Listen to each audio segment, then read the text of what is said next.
Good morning friends, कैसे हैं आप सब। आज हम लोग कम्प्लेक्स नंबर की सीरीज को आगे बढ़ाते हुए आज हम लोग डिस्कस करेंगे polar form of complex number.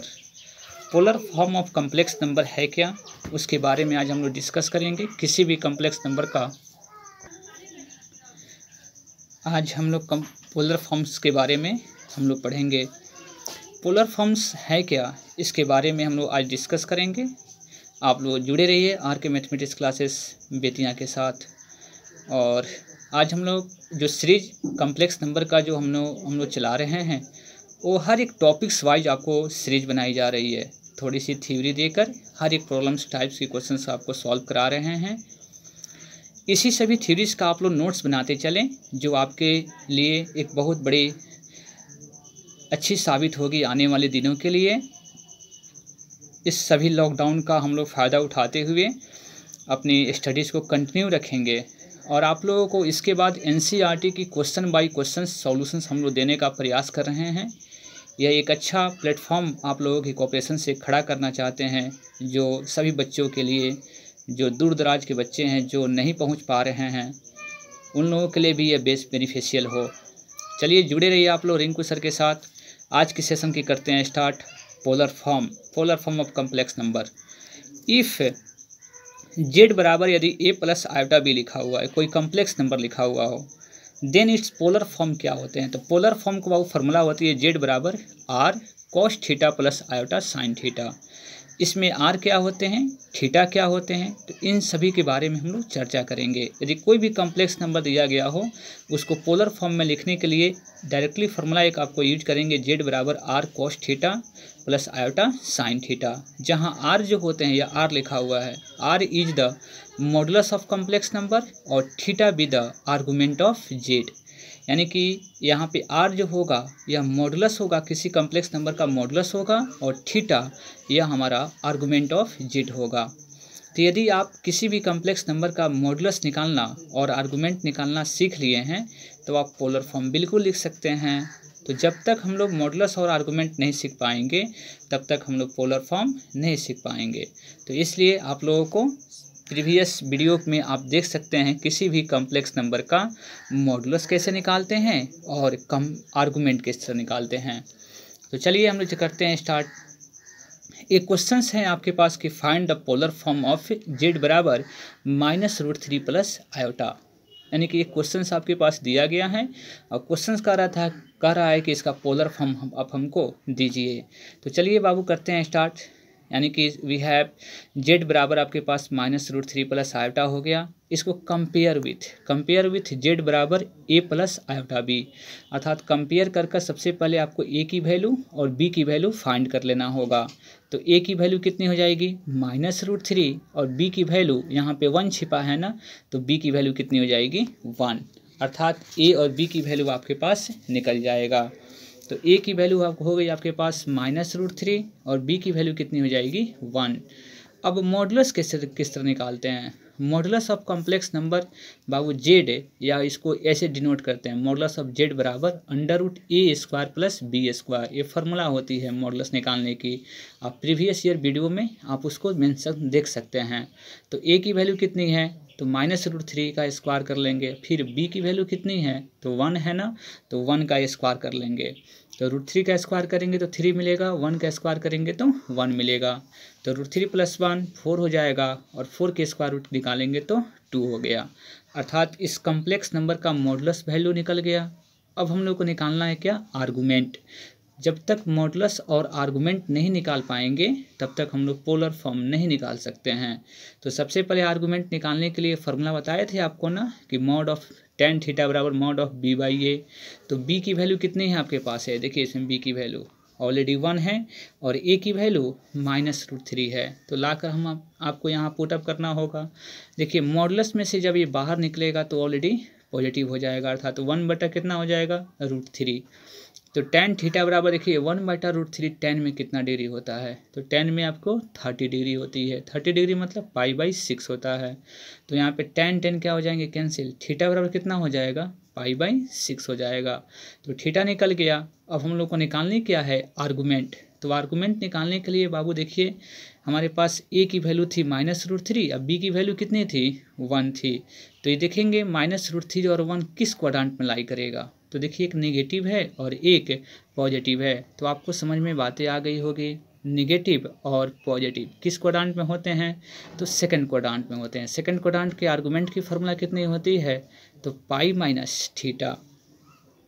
तो आर्गूमेंट ऑफ जेड बराबर कितना हो जाएगा, पाई माइनस थीटा। तो पाई की पाई रखा और थीटा की वैल्यू कितनी मिल गई आपके पास, पाई/6, पाई/6 रख लेंगे। बाबू इसको सब सॉल्व कर लेंगे ना, तो यहाँ पे 6 हो गया और 6 पाई में से एक ठो पाई सब्ट्रैक्ट हो जाएगा, कितना हो जाएगा 5 पाई/6 हो गया।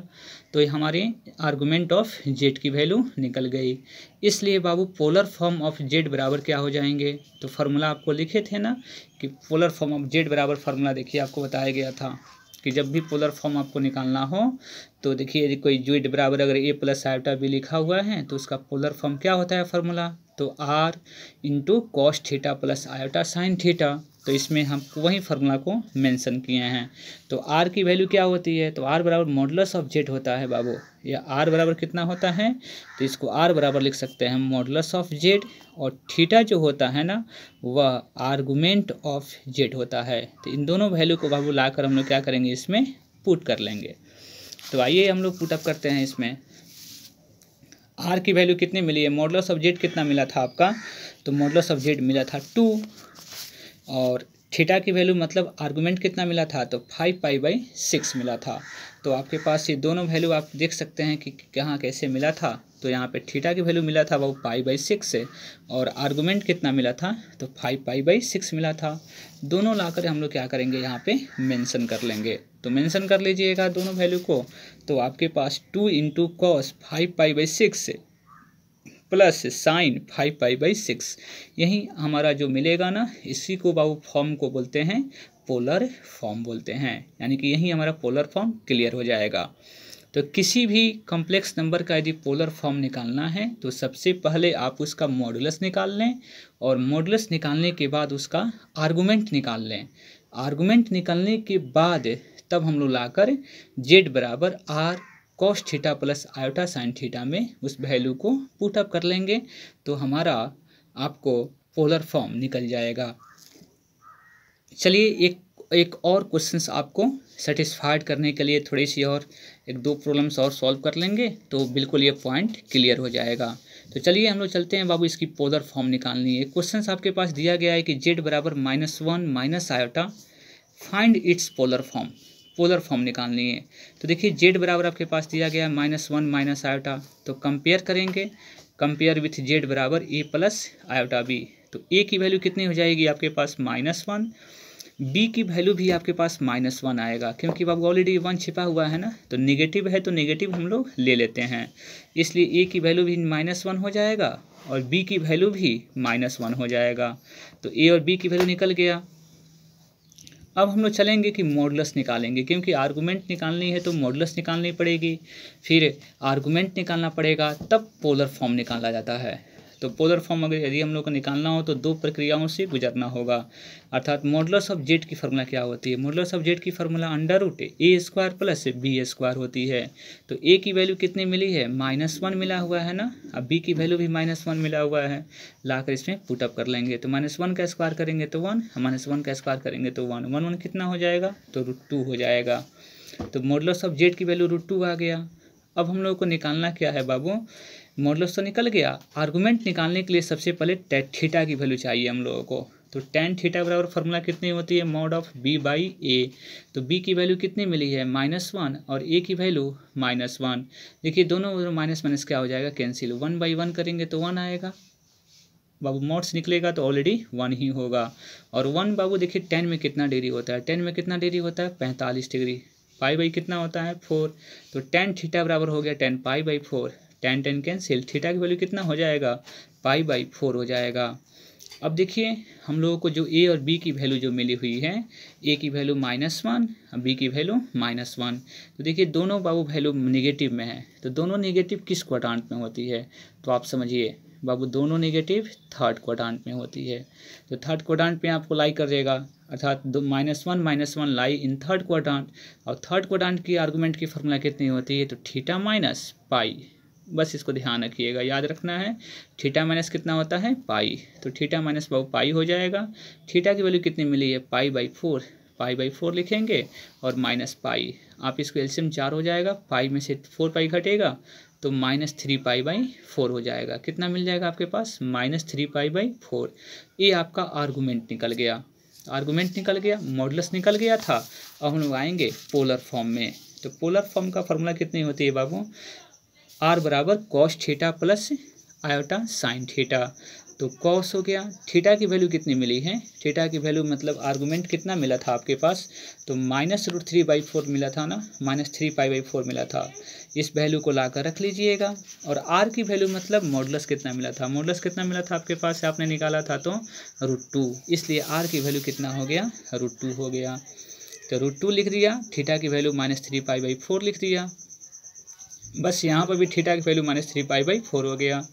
तो देखिए यहाँ पे एक फार्मूला लगाएं, या तो आप इतना आंसर भी लिख सकते हैं, कोई दिक्कत की बात नहीं है, या बाबू कॉस माइनस जो थीटा होती है नहीं फार्मूला होती है, यहाँ पर देखिए कॉस माइनस थीटा की फार्मूला कितनी होती है, कॉस थीटा, और साइन माइनस थीटा की फार्मूला माइनस साइन थीटा होती है। आप इसको ट्रिगोमेट्री के कंसेप्ट में जाकर आप मेरी वीडियो को, क्वाड्रेंट को समझ सकते हैं, वहाँ से आपको बहुत कुछ इसमें गेन पर समझ में आ जाएगा कि cos minus theta cos theta ही क्यों होता है, अर्थात निगेटिव क्यों नहीं होता।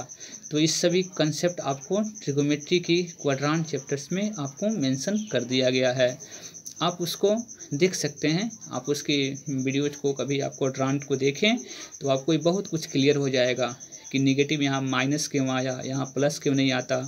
इन सभी झंझट को, जितने भी प्रॉब्लम्स हैं, आप उसको जाकर प्ले लिस्ट में आप ट्रिगोमेट्री चैप्टर्स की क्वाड्रेंट जो कंसेप्ट है उसमें बिल्कुल अपलोड कर दिया गया है, आप उसको देख सकते हैं। आपके पास देखिए तब यहाँ पे √2 हो जाएगा, और कॉस माइनस थीटा कितना होता है, कॉस थीटा, अर्थात नेगेटिव है तो पॉजिटिव हो जाएगा। लेकिन साइन माइनस थीटा के बारे में बात करेगा तो माइनस साइन थीटा है, तो इसलिए वो प्लस जो होगा क्या हो जाएगा, माइनस, और आयोटा हो गया और साइन थीटा हो गया। तो आपके पास ये दोनों आंसर बिल्कुल करेक्ट है, या तो आप इतना लिखें या तो आप आंसर इतना लिख सकते हैं। This is the required polar form of Z. इस प्रकार आपको कम्प्लेक्स नंबर का आपने पोलर फॉर्म्स को देखा, किसी भी कम्प्लेक्स नंबर की पोलर फॉर्म कैसे निकालते हैं, आपने लॉन्ग कट प्रोसेस को देखा। इससे भी शॉर्ट कट प्रोसेस आपको हम बताएंगे, जिसकी ऑब्जेक्टिव क्वेश्चंस किस प्रकार लगाते हैं, ये क्वेश्चंस बिल्कुल आपको बताई जाएगी। खासकर जो 12 बेसिस के एग्ज़ाम हैं, एनडीए, एयरफोर्स, नेवी, जितने भी 12 बेसिस से क्वेश्चंस आपको रिलेटेड एग्ज़ाम में रहते हैं, उसमें बिल्कुल कम्प्लेक्स नंबर से क्वेश्चंस डाला जाता है और कहा जाता है कि फाइंड इट्स पोलर फॉर्म। जब पोलर फॉर्म पूछेगा तो उसमें आपको मॉडुलस और आर्गुमेंट की जानकारी होनी चाहिए।